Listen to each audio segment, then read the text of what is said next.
ቤታችሁን ጅብሰም ለምታሰሩ እንግዲህ የጅብሰም ዋጋ እየቀነሰ ነው። እንኳን ደስ አላችሁ። ስንት ብር እየተሸጠ ነው? ወደፊትስ ሲቀንስ ሲሆን ቀጣይ የሚመጣው ስንት ብር የሚሸጥ ይሆናል? እያንዳንዱ በዝርዝር የምናይ ነው የሚሆነው። በነገራችን ላይ የግንባታ እቃዎች እየቀነሱም አሉ፣ እንዲሁም እየጨመረም አለ።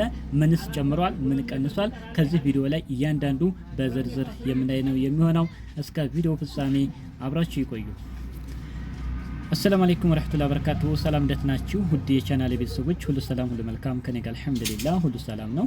እናንተም በያላችሁበት ዓለም ዳርቻ ሰላማችሁ ይብዛልኝ። ውድና የተከበራችሁ ተመልካቾች ዛሬ እንግዲህ ሰኔ 9 2018 የግንባታ እቃዎች ዋጋ ምን ይመስላል፣ ምን ቀንሷል፣ ምን ጨምሯል፣ እያንዳንዱ በዝርዝር የምናይ ነው የሚሆነው። በቅድሚያ ለዚህ ቻናል አዲስ ከሆናችሁ ሰብስክራይብ በማድረግ የደወል ምልክቷን በመጫን ቤተሰብ ሁኑ። የዘወትር ተከታታዮቼ እንደተለመደው ላይክ ሼር ማድረግ ጋችሁን አትርሱ። ሀሳብ አስተያየታችሁን ደግሞ ኮሜንት ላይ አስቀምጡልኝ።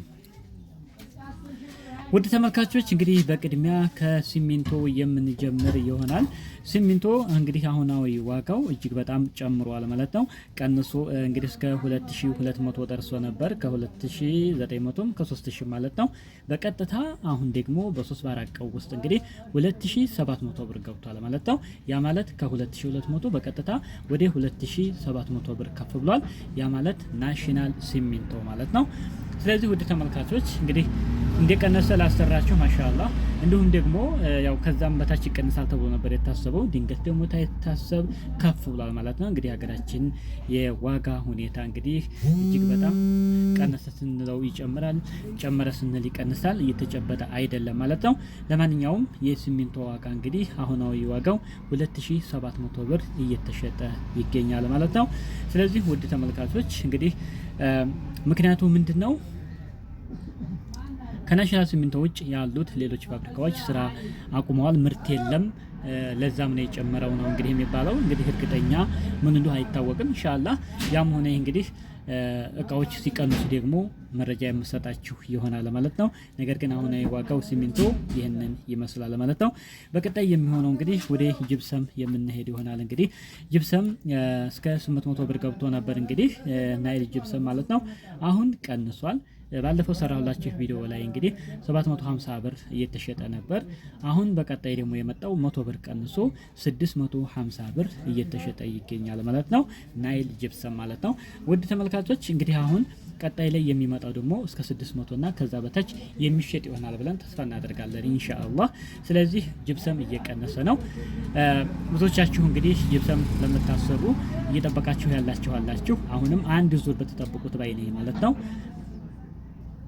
በቀጥታ አሁኑ በዚህ ዋጋ ከምታሰሩ አንድ ዙር እዩትና እኔም የሚመጣው በገባ ሰዓት አዲስ ምርት በቀጥታ ዋጋውን የሚሸጥበትን የማሳውቃችሁ ይሆናል ማለት ነው። ስለዚህ በአሁኑ ሰዓት ግን 650 ብር እየተሸጠ ይገኛል ማለት ነው። ሌላው ወደ ቆርቆሮ የምንሄድ ይሆናል። ቆርቆሮ የጣራ ቆርቆሮ እንግዲህ ቀንሶ ነበር። እሱም እስከ 1200 ገብቶ ቆይ አሁን ደግሞ ሰሞኑን ጨምሮ 1300 ብር ገብቷል። ሁለተኛ ደረጃው 950 ብር፣ ሶስተኛ ደረጃ ወይም ለአጥር የምንጠቀመው 750 ብር እየተሸጠ ይገኛል። ቆርቆሮ እንግዲህ የተወሰነ ቀነስ አድርጎ ነበር። አሁን ደግሞ የ50 ብር ቀድር ጭማሪ አሳይቷል ማለት ነው። ሌላው ሚስማር ነው። ሚስማርም እንግዲህ 150 ብር የሚሆን ቀንሷል። ከ1650 ወደ 1500 ብር ዝቅ ብሏል። ስለዚህ ሚስማርም እየቀነሰ ነው ማለት ነው። ሌላው ከፈፍ ነው። ከፈፍ እስካሁን ያልቀነሰ እንግዲህ ቤት አዲስ ለምታቆሙ ከፈፍ ያስፈልጋል ማለት ነው። ለሱ ዋጋ እንግዲህ 2900 ብር ነው። ስለዚህ ውድ ተመልካቾች የግርፍ ሽቦ ጋር እንሄዳለን። የግርፍ ሽቦ እንግዲህ ከአንድ ጥቅል 300 ብር ቀንሷል። ከ2800 በቀጥታ 2500 ብር ዝቅ ብሏል። ቤታችሁ ለምታስገርፉ እንግዲህ የግርፍ ሽቦ አሁን ቀንሷል ማለት ነው። አሁን ዋጋው 300 ብር ቀላል አይደለም። ኢንሻአላህ አሁን ደግሞ ከዚህ በታች የሚቀንስ ከሆነ መረጃዎችን የምሰጣችሁ ይሆናል።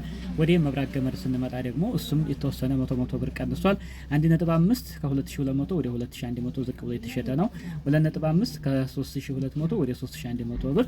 4 ነጥብ በሜትር ነው እንግዲህ እሱ የሚያስፈልጋችሁ ሜትር 100 ብር። ኮንዲት ነው። ኮንዲት አንድ ፍሬ ኮንዲት እንግዲህ አሁናዊ ዋጋው 55 ብር እየተሸጠ ይገኛል። እስካቶላ 25 ብር እየተሸጠ ነው። እንዲሁም ብሬከር ቦክስ ባለ 6 በአንደኛው 900 ብር እየተሸጠ ይገኛል። ሌላው የበርና መስኮት እንግዲህ በወርቃማው ቀለም እሱ አሁናዊ ዋጋው 4000 ብር እየተሸጠ ይገኛል። ሌላው ውድ ተመልካቾች ብራማው ነው። እሱ አሁን ላይ ጠፍቷል። እንግዲህ አንዳንድ ቦታዎች ላይ እንደው ቢኖርም እስከ 5000 ብር እንደሚሸጥ ነው እንግዲህ መረጃዎች የሚያመላክቱት። ምክንያቱም ብራማው አሁን ላይ እየተገኘ አይደለም። እሱም በጣም ውድ ነው።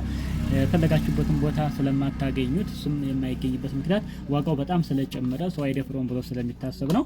ስለዚህ እሱ እስከ 5000 ብር አካባቢ የሚሸጥ ይሆናል ማለት ነው። ሌላው የከፈፍ ቀለም አለ በሌትር 750 ብር እየተሸጠ ይገኛል ማለት ነው። ሌላው ለቤታችሁ እንግዲህ ሰረገላ መቅጠም ለምትፈልጉ በአንደኛ ደረጃው 1800 ብር እየተሸጠ ይገኛል። ሰጋቱራ 1 ኪስ 600 ብር፣ ቃጫ በኪሎ 400 ብር። በዛሬው ዕለት እንግዲህ የግንባታ እቃዎች ዋጋ አሁን የጠቀስኩላችሁ ወይንም ደግሞ የዘረዘርኩላችሁን ይመስላል ማለት ነው። ውድ ተመልካቾች እንግዲህ አሁንም እንደተለመደው ወደፊት እንግዲህ የተለያዩ አዳዲስ መረጃዎች ሲኖሩ መረጃዎችን የምሰጣችሁ ይሆናል። ሌላው በሶሻል ሚዲያ እንግዲህ ተራከበ ያለ አንድ ወሬ አለ። የጭቃ ቤት ወይም የእንጨት ቤት ሊቀር ነው እየተባለ እየተወራ ነው። ስለሱም በኮሜንትም የጠየቃችሁ ነበር። ትክክለኛ የሆነ መረጃ ስላላገኘው ነው። ስለዚህ ይህን በተመለከተ ቪዲዮ ያሰራሁላችሁ። ኢንሻአላህ የቴት አካባቢን ይመለከታል ወይንስ ትክክለኛ መረጃ ነው ወይ ተግባራዊ ይደረጋል ወይ? እነሱ ነገሮች በደንብ ግልጽ ሆነው ከታወቁ በኋላ ይህንን መረጃ የምሰራላችሁ ይሆናል። አሁን ግን ምንም የምላችሁ ነገር የለም። ምክንያቱም ትክክለኛና የተረጋገጠ መሬት ላይ የወረደ ምንም አይነት ነገር ስለሌለ በዚህ ጉዳይ ላይ እርግጠኛ ሆኜ የማወራበት ነገር የለም ማለት ነው። ነገር ግን በቀጣይ ስለዚህ አዳዲስ መረጃዎች ሲኖሩና እንዲሁም ደግሞ የተረጋገጡ የሆኑ መረጃዎች ሲኖሩ ኢንሻአላህ የማቀርብላችሁ ይሆናል ማለት ነው። ስለዚህ አትጨነቁ። የተወራው ሁሉ ተግባራዊ ሊሆንም ላይሆንም ስለሚችል በቀጥታም ማሰብና መጨነቅ የለባችሁም ማለት ነው። ሁሉም ነገር እንግዲህ በአላህ ፈቃድ የሚሆን ነው ኢንሻአላህ። ሁሉም በአቅሙ መኖር ይችላል ማለት ነው።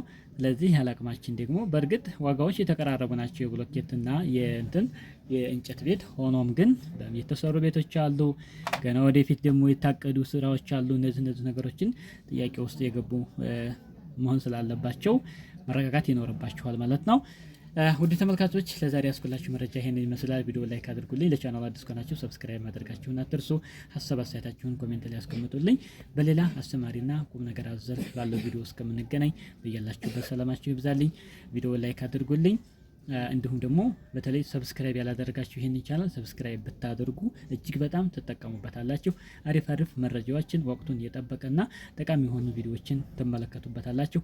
ስለዚህ አሁኑ ሰብስክራይብ ማድረጋችሁን አትርሱ። ወደ መጨረሻ ስንሄድ ላይክ የረሳችሁ ላይክ አድርጉ። ቪዲዮ ተሰራ ላይክ ብታደርጉ ደስ ይለኛል ማለት ነው።